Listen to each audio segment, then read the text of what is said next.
Reading from May 31st, entitled, Christ's Work and Our Work.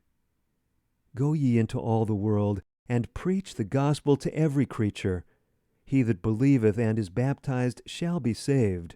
Mark chapter 16, verses 15 and 16. It may be surprising to some that Christ's work was not extended to the heathen nations, that it was confined in so small a circumference.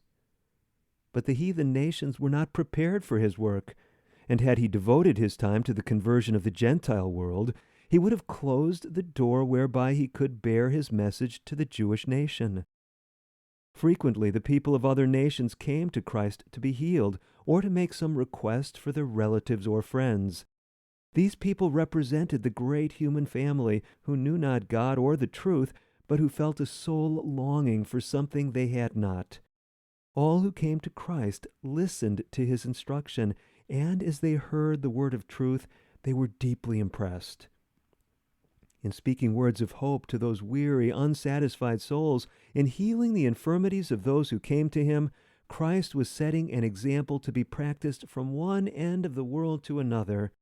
He was speaking and acting for humanity at large. Although generation after generation would pass away, his lessons of practical service would be given by his witnesses.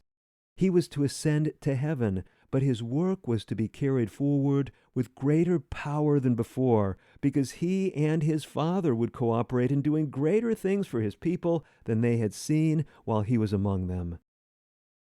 We are to work while it is day, for the night cometh, in which no man can work. Our life is represented as a day, and when our work is ended, when the worker ceases his busy activity, the work does not cease. Others take it up. Though the human agents pass away, the work of Christ does not cease, but goes on, each worker doing God's service by working as Christ worked. We often feel that in the work of God there are great interests to be handled that we are unable to touch. We seem bound about. Let us remember that Christ's work while on earth was confined to a narrow compass. Yet multitudes from all parts of the world heard his lessons. He was giving his message to those who would afterwards become his disciples. Christ worked out before his disciples and the world a perfect example of true religion. And when men realize the importance of showing patience, sympathy, and regard for the souls of men, nigh and afar off, Christ will be revealed in his followers.